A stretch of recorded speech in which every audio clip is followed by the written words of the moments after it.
오늘 공독해드린 말씀을 중심으로 이제라도 라고 하는 제목으로 이 시간 함께 말씀을 나누려고 합니다. 하나님께서 우리에게 이제라도 새로운 결단과 또 은혜로 이끄시고 오늘 예비하신 하나님의 놀라운 역사가 이 시간도 나타나기를 소원합니다. 한 주간이 그냥 정신없이 지났습니다. 지난 주일은 아침에 우리가 이 시간에 함께 기도했던 일이 있었습니다. 저희 장인어른께서 또 그 주일을 넘기지 못하고 하나님의 부르심을 받았습니다. 그러나 그 모든 과정들 속에 하나님께서 일하심과 또 하나님께서 앞으로도 크게 일하고 역사하실 일들을 기대하게 하는 그러한 주일입니다. 살아있는 자는 살아있는 자로서 또 우리의 삶을 다하는 날까지 하나님 앞에서 부끄럼 없이 우리에게 주신 사명들을 더 힘있게 감당해 가기를 소원합니다. 제가 계속해서 이 한 달 동안 마음속 깊이 되새기며 기도하고 있는 단어는 회복이라고 하는 단어였다고 말씀드렸습니다.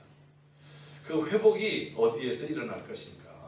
결국 우리를 거룩게 하는 하나님의 말씀과 기도로 우리의 회복이 일어나는데 그 말씀이 꽃피어지는 그 말씀이 능력으로 나타나는 우리의 삶이 되기를 소망합니다.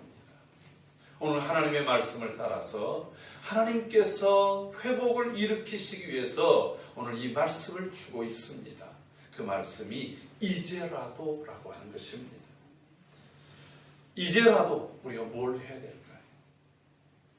결론적인 말씀으로 하면 이 소선지서에서는 동일하게 나타나는 단어가 있는데 그것이 돌아오라. 하나님께로 돌아오라. 근데 그 돌아오는데 오늘은 그 돌아올 때에 어떤 모습, 어떤 자세로 하나님께 갈 것인가? 오늘 본문 속에서 이렇게 말합니다. 12절 말씀, 여호와의 말씀이 너희는 이제라도 금식하고 울며 애통하고 마음을 다하여 내게로 돌아오라 하셨나니.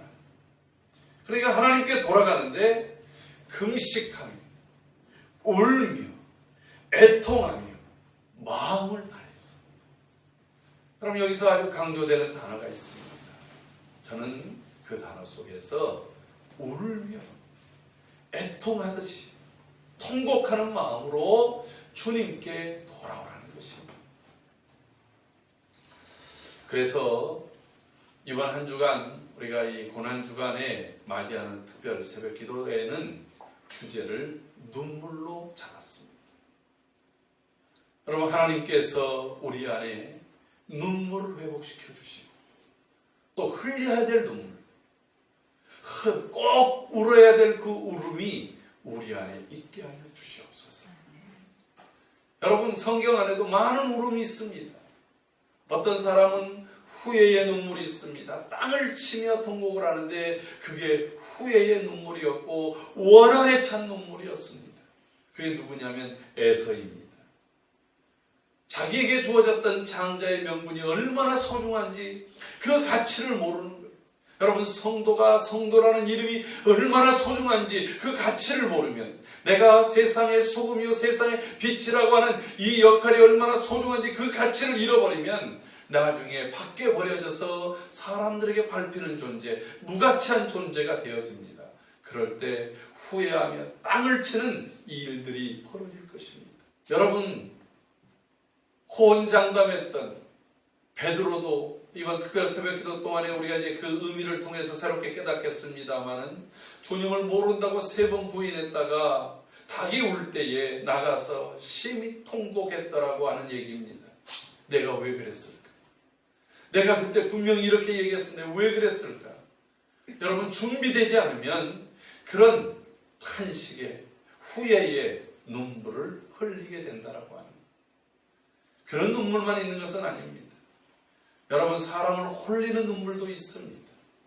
들릴라라고 하는 여인은 삼손을 깨어서 삼손의 약점을 발견해내기 위해서 그 앞에서 온갖 아양을 부리다가 그것이 되지 않자 그 앞에서 막 눈물을 쏟는 거예요. 당신은 나를 사랑하지 않는다.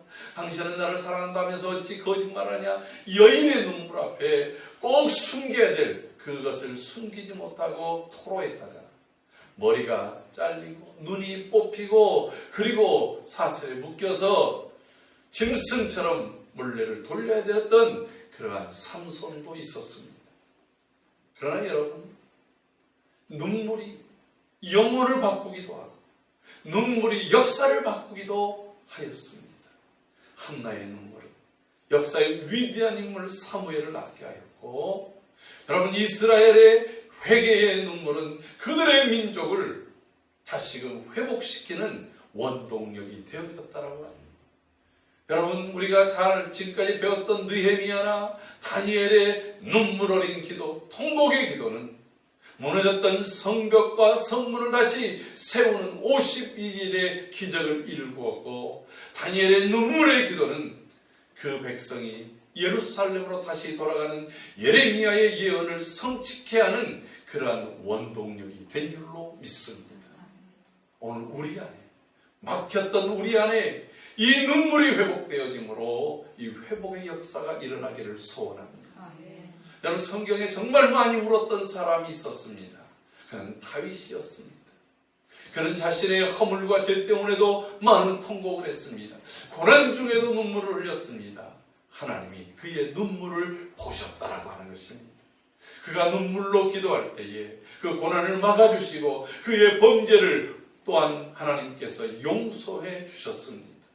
히스기야는 눈물로 하나님 앞에 기도할 때에 그의 질병을 치료해 주셨습니다.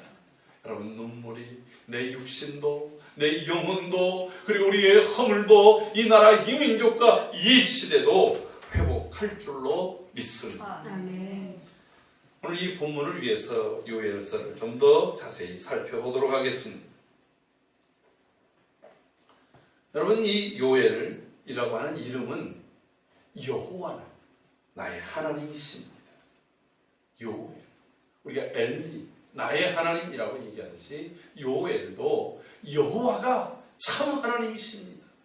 자기의 삶으로 그것을 증거하고 다닙니다.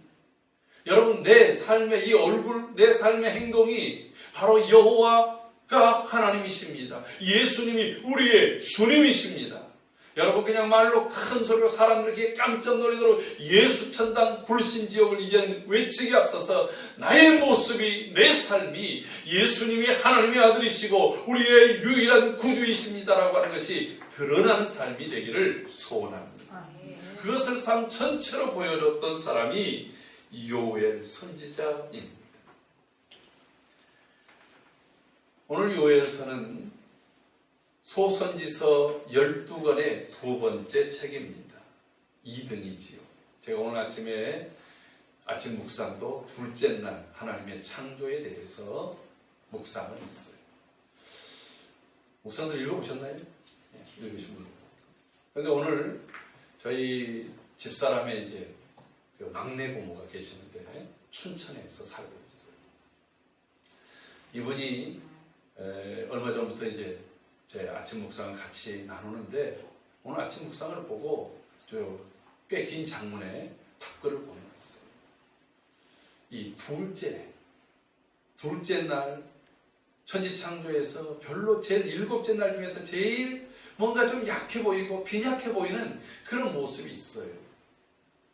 그러나 주님이 이 둘째 날 궁창을 만드신 것, 비워내고 이어주고 그리고 또 준비시키고 그리고 그 공간을 만들어낸 것, 뭔가 하나님이 일하실 공간, 다른 사람들이 다른 그런 창조물들이 함께 채워질 공간들을 만들어 놓은 그 역할, 그것은 볼품없어 보이지만 마치 현악 사중주의 제2 바이올린처럼 화려하지 않지만 크고 막 그냥 뭔가에 혈나는 그런 것은 없지만 그래도 꼭 그 제2 바이올린이 없으면 현악 사중주 그리고 또 오케스트라는 온전한 합체를 이룰 수 없다라고 하는 것이죠.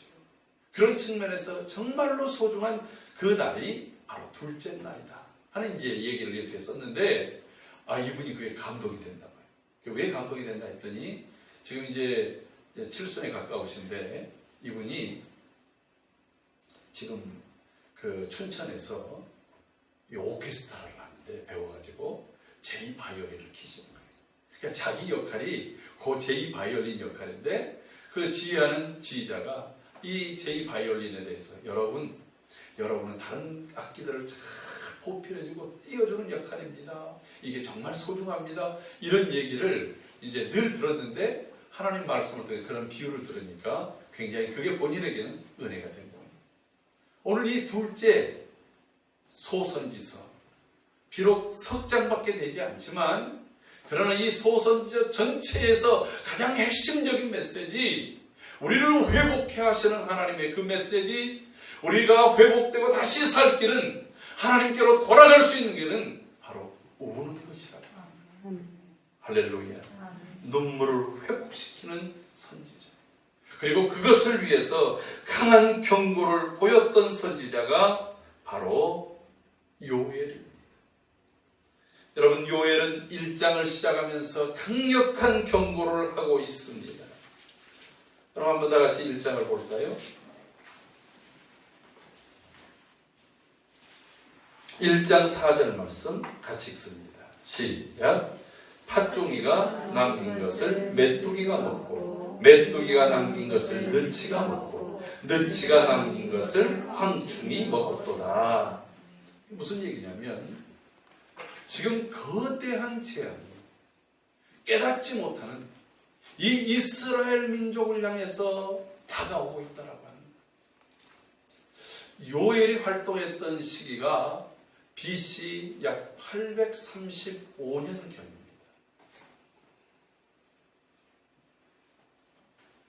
그러면 왕국이 분열된 지 얼마 되지 않을 때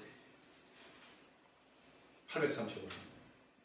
근데 이제 어떤 학자들은 이게 아무래도 그 포로기 이후에 쓰여진 것, 아마 한 느헤미야 시대 정도에 쓰여지지 않았겠느냐라고 이렇게 추정을 하는 사람들도 있어요. 우리는 그 시대를 살지 않았기 때문에 언제 쓰여졌는지 모릅니다. 그러나 그 시대적 배경이 BC 835년경. 여러분, 그들은 아직 비록 나라는 분열됐지만 그렇게 큰 어려움을 겪고 있지 않았습니다. 여러분, 오랜 동안 어려움이 없었던, 전쟁이 없었던, 기근이 없었던 시대에는 사람들이 자기도 모르게 안일하게 된다는 거예요. 우리나라 1591년에 임진왜란이 일어났습니다. 그리고 7년 동안 이 조일 전쟁이 일어나는데 임진왜란과 정유재란 이 두 개로 나눠진 이 전쟁의 포화 속에 나라 거의 대부분은 초토화됐고 수많은 사람들이 죽고 포로로 끌려갔고, 일본에 갔더니 귀무덤 코무덤이 있어요. 조선에서 죽인 군인이라고 하지만 실제로는 수많은 양민들의 기와 코를 베가서 이 일본 군인들이 우리가 이렇게 전과를 올렸습니다. 그걸 소금에 절여가지고 상자에서 수천 개, 수만 개를 가져간 거예요. 이들도 그것이 보복과 후환과 원혼이 무서웠던지 그것을 모아다가 무덤을 쌌어요. 한꺼번에. 저희 학생 청년들이 일본을 방문했을 때 그곳 앞에 가니까 마음이 너무 쓰라요. 나라가 힘이 없을 때 그런 일이 벌어졌어요. 여러분, 일본은 이미 상당히 오래전부터 조선 정복을 위해서 준비했어요. 우리나라 통신사들이 그곳에 가서 보았어요. 황은길과 김성일이라고 하는 통신사들이 가가지고 일본이 어떻게 얼마나 무기의 발전을 이루었는지를 보고 왔어요. 그리고 와서 한 사람은 일본이 곧 침략이 올 것 같다라고 말하고, 한 사람은 아유 설마 저 외구들이 그렇게 말을 했지만 어떤 것도 어떤 사람들도 이 일본이 쳐들어올 것을 준비하지 못했다. 그 이유가 무엇인 줄 아십니까? 아니, 일본이 쳐들어왔을 때 왜 그렇게 허망하게 무너진 줄 아십니까? 조선은 약 150년 동안 전쟁이 없었습니다. 안에서 때로는 왕자의 난이든지 이러한 것들이 있었지만 외세의 침략이 별로 없었어요. 뭐 주변에 약간의 외구들의 침략, 저 국경선에서 또 오랑캐들이 살짝 들어오는 것들이 있어도 이게 국가 전시에 준하는 일들은 없었던 거예요. 준비가 안 됐습니다. 경계태세가 없어요. 여러분, 지금 우리 한국교회가 이렇게 심하게 무너지는 이유들의 하나가 무엇이냐면 이러한 준비가 되어져 있지 않기 때문에 그렇습니다. 요엘이 강력한 경고를 합니다. 하나님께서 지금 저 북쪽에서부터 이런 일들을 일으키신다라고 하는 거예요. 비록 자연재해처럼 보이지만 황충이, 느치, 팥종이, 메뚜기는 다 같은 종류예요. 여러분, 1장 13절 말씀 한번 같이 읽어보도록 하겠습니다. 시작. 제사장들아 너희는 불금에로 울고 슬피 울지어다. 제단에 수종드는 자들아 너희는 울지어다. 내 하나님께 수종드는 자들아 너희는 와서 굵은 베옷을 입고 밤이 새도록 누울지어다. 이는 소재와 전제를 너희 하나님의 성전에 드리지 못함이로다. 아멘. 제사장들아 너희들 지금 베옷을, 굵은 베옷을, 초상났을 때죠. 자신의 막 아주 가장 원통하고 그리고 가장 비참한 상황에 있을 때에 이스라엘 사람들이 굵은 베옷을 입는데 그런 모습으로 입고 슬피 울라. 제단에서 수종드는 자들아 너희들도 울어라, 울어라 이렇게 얘기해요. 근데 여러분, 그 우는 이유가 무엇입니까? 이 부분은 이들이 지금 회개하라는 얘기가 아니에요. 지금 통곡하는 이유가 뭐냐면 맨 아래줄에 보면 이는 소재와 전제를 너희 하나님의 성전에 드리지 못합니다. 소재는 밀가루의 가장 고운 가루, 그리고 또 전제, 미리 이렇게 붓는 포도주라든지 이러한 것들을 드리지 못하게. 여러분, 왜 드리지 못했을까요? 먹을 게 없잖아요. 왜요? 팥종이, 느치, 황충이 이런 메뚜기들이 떼거지로 와가지고 한 떼가 와서 쓸어가고 두 떼가 와서 쓸어가고 그래가지고서 그들이 앉았던 곳은 싹 쓸어가 버리는 거예요. 여러분, 우리나라에 전쟁이 일어날 때마다 전쟁에서 일어나면 사람들이 죽습니다. 적군들이 모든 이 국토들, 여러분, 적군들이 왔을 때 이거는 논밭이니까 피해가고 이거는 보리밭이니까 피해갑니까? 모조리 밟고 가는 거예요. 아직 덜 났으니까 이거 심어놓은 사람이 있으니까 그 사람을 해서 남겨둡니까? 자기네들이 먹을 것을 싹 쓸어가는 거예요. 거기에 소든지 돼지든지 모든 짐승이든지 곡식되는 거 자신들이 다 쓸어가 버리는 거예요. 그 전쟁이 한번 일어나면은 여러분, 거기에는 사람이 칼에 죽고요. 그리고 먹을 것을 다 쓸어가 버려 초토화되니까 먹을 것이 없어 굶어 죽고요. 그 죽은 시신들, 굶주린 사람들이 죽어가면서 병이 옮겨지면서 몸이 약해져가지고 전염병으로 죽어가는 거예요. 얼마나 초토화됐으면 소재를 드릴 가루가 없는 거예요. 여러분, 한번 생각해 보십시오. 내가 하나님 앞에 뭔가를 하고 싶은데 하나님 앞에 할 수 있는 기력이 없어요. 시간이 없어요. 물질이 없어요. 삶의 모든 것들이 다 무너져 버렸다라고 하는 거예요. 제사장들은 지금 하나님 앞에 나와서 매일매일 그들은 이스라엘 12지파를 생각하면서 매일 여러분 떡상에다가 떡을 올려놓습니다. 그리고 이 민족이 생명인 되시는 주님의 은혜 속에서 살아갈 것을 위해서 기도하고 제사를 지내야 되는데 그거조차 드릴 것이 없을 정도로 그렇게 나라가 초토화되어버리고 말았다라고 하는 거예요. 여러분, 이 코로나 1년을 지내면서 수많은 소상공인들이 무너졌습니다. 많은 사람들이 직장을 잃었습니다. 여러분, 삶 속에서도 사람들이 너무나도 힘겨워합니다. 이 뭔가를 저항하려고 하는 저항력들이 많이 끊어지고 있습니다. 내일의 삶이 불안합니다. 여러분, 이런 상황 속에서 오늘 우리가 어떻게 해야 될까요? 두렵다고 눈물 흘릴 것이 아닙니다. 억울하다고 눈물을 흘릴 것이 아닙니다. 오늘 요엘서를 통해서 우리를 회복해 하시려면 우리가 회복되려면 이제라도 너희가 금식하고 울며 애통하며 마음을 다하여 내게로 돌아오라 라고 말하고 있습니다. 사랑하는 성도 여러분, 오늘 우리가 이런 시대의 현실을 보면서 이 제사장들과 성전을 수종들었던 믿음의 사람들에게 요엘 선지자가 얘기했던 것처럼 우리가 정말 슬피 울고 안타까워하며 베옷을 동여 있듯이 그러한 자세로, 겸허한 자세로 하나님 앞에 납작 엎드려야 할 때인 줄로 믿습니다. 14절에도 너희는 금식일을 정하고 성회를 소집하여 장로들과 이 땅의 모든 주민들을 너희 하나님 여호와의 성전에 모으고 여호와께 부르짖을지어다. 눈물로 부르짖을다. 우리가 이런 시대를 보면서 특별히 이 고난 주간에 주님 앞에 서서 우리가 눈물로 기도할 때에 하나님의 회복, 하나님의 은혜, 하나님의 역사가 나타나게 될 줄로 믿습니다. 여러분, 우리가 통회하는 마음으로 주님 앞에 나갈 때에 어떤 일이 벌어집니까? 여러분, 오늘 본문 13절 보면 너희는 옷을 찢지 말고 마음을 찢고 라고 말합니다.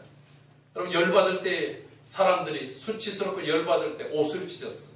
이게 이제 유대인들의 그러한 하나의 전통과 같고, 남자들이 우리나라도 옛날에 옷 착착 찢잖아요. 기분 나쁘다 이거죠.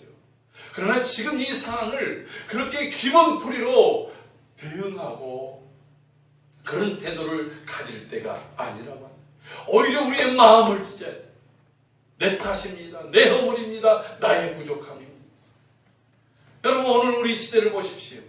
이 민족을 이끌어가는 그런 리더들이 서로 상반되어 있을 때에 무슨 일이 터지면 그 일에 대해서 아이고 우리가 잘못해서 그렇습니다. 모든 것들이 우리 책임입니다. 그렇게 책임을 지겠다고 하는 곳들이 어디 있습니까? 다 상대의 책임으로, 다른 편의 책임으로 둬요. 잘한 일은 전부 내가 잘한 것이고 못한 것은 전부 다른 쪽으로 그 책임을 전가시키고 회피시키는 것이 우리의 모습 아닙니까? 이것은 불행한 시대입니다. 오늘 하나님께서 회복을 위해서 우리에게 주시는 메시지는 하나님 바로 내 책임입니다. 기도하지 못한 내 책임입니다. 거룩하게 살지 못한 내 책임입니다. 정말 소금과 빛으로서 삶을 살지 못한 우리 책임입니다.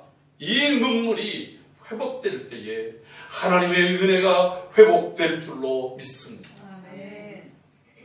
오늘 그 본문 속에서 이렇게 말하지 않습니까? 너희 하나님 여호와께로 돌아올지어다. 그는 은혜로우시며 자비로우시며 노하기를 더디하시며 이래가 크시사 뜻을 돌이켜 재앙을 내리지 아니하시니. 주께서 혹시 마음과 뜻을 돌이키시고 그 뒤에 복을 내리사 너희 하나님 여호와께 소제와 전제를 드리게 하지 아니하실는지 누가 알겠느냐. 여러분, 우리가 하나님께로 향하는, 아니 하나님 앞에서 눈물을 흘려서 마음 중심으로 하나님 앞에 울며 나갈 때에 하나님께서 혹시라도 뜻을 돌이켜. 근데 성경에서 혹시라고 하면 긴가민가라는 말이 아니에요. 우리의 입장에서는 결정권은 하나님께 있으니까 내 입장에서는 하나님이 들어주실까 안 들어주실까 그건 하나님께 있어요. 그러나 하나님은 그렇게 기도하는 자들, 그 믿음으로 하나님께 나아가는 자들에게 필경, 아니 반드시 하나님께서 들으셔서 우리로 하여금 다시 전제와 소제를 드리게 하신다라고 하는 거예요. 회복시키신다는 거예요. 소제와 전제를 드릴 수 있다는 것은 그들이 소제 드릴 수 있는 가루가 있다는 거예요. 그들이 전제를 드릴 수 있는 포도주가 있고 그들이 번제할 수 있는 고기가 양들과 소들이 있다라고 하는 것입니다. 할렐루야. 여러분, 우리가 하나님 앞에 마음을 품고 선교의 베이스 캠프가 되고 거룩한 다음 세대를 세우는 교회가 되고자 했는데 오늘 우리의 모습을 보십시오. 그래도 열심히 기도하고 눈물로 호소하고 그리고 힘을 다해서 애쓰고는 있지만 과거에 비해서 얼마나 연약한 모습입니까? 우리의 다음 세대들이 무너져 있는 모습을 보면서 얼마나 마음이 아파 있습니까? 그러나 그럼에도 불구하고 우리가 울며 하나님 앞에 나아갈 때에 하나님께서 우리의 다음 세대들을 일으켜 세워주시고 믿음의 세대가 되게 하시고 영광의 세대가 되게 하실 줄로 믿습니다. 우리 교회를 통해서 남들이 경험하지 못한, 남들이 할 수 없는 선교의 위대한 일들을 이루어 갈 줄로 믿습니다. 때로는 다만 몇 사람을 통해서도 하나님께서 세상이 놀랄 만한 일들을 이루신다라고 하는 거예요. 여러분, 우리가 지금 선교지를 위해서 정말 더 기도해야 될 일들이 뭔지 아십니까? 제가 오늘 아침에 가나에 있는 제 사촌 아우되는 고경철 목사님하고 이제 카톡을 나눴어요. 아침 묵상을 이제 뭐 정글에도 들어갔다 오고 뭐 이렇게 해가지고 여러 날 동안 보질 못했다가 장례 일어난 것도 겨우 어제서 보고, 그리고 또 이제 쭉 그것들을 보면서 이제 본인이 그런 소회를 적었더라고요. 그래서 어쨌든 이제 나누다가 무슨 얘기를 하냐면, 저희가 이제 우리 정인영 선교사님을 위해서 함께 이제 후원도 하고 기도했지 않습니까? 오늘 이따 오후에는 정인영 선교사님이 3년 전에 했던 설교, 짧은 설교를 잠깐 들을 거예요. 그래서 이제 그 얘기를 했어요. 그래서 건강 유의하라고. 그랬더니 곧바로 온 답신이 뭐냐면, 거기 가나에서도 지난 1월 달에 한국 선교사님 한 분이 코로나에 걸려서 돌아가신다. 그리고 이제 그 교인들이 다 거기 문상을 갔을 거 아니에요. 문상 갔다가 7명이 코로나에 감염된 거예요. 그래서 교인들이 전부 산소 마스크 끼고 그냥 뭐 이렇게 있어가지고 교회가 2월달 내내 폐쇄 상태에 있었대요. 그럼 왜 그런 얘기를 진작 안 했느냐고. 우리가 늘 기도를 하고 있지만 그때 이제 좀 약간 비슷하게는 얘기를 했는데 그런 상황이에요. 그래가지고 매 순간마다 지금 아주 긴장 가운데 있어서 더 절실하게 중보 기도가 필요합니다. 여러분, 우리가 깨어 기도하는 그 기도를 통해서 하나님께서 주의 종들과 그리고 선교지의 성도들과 그리고 하나님의 역사를 돌보시고 이루시며 또 하나님의 뜻을 이루어 갈 줄로 믿습니다. 눈물의 기도가 새로운 변화와 회복을 일으켜 세워주실 줄로 믿습니다. 아멘. 여러분, 우리가 이 지나왔던 1년의 이 기간들, 오늘 우리는 이 모습을 그냥 우연이라고 보면 안 돼요. 어떻게 재수가 없어서라고 봐도 안 됩니다. 하나님이 우리를 하나님께로 돌이키기 위한 경고요, 하나님의 재앙으로서 돌아와야 될 줄로 믿습니다.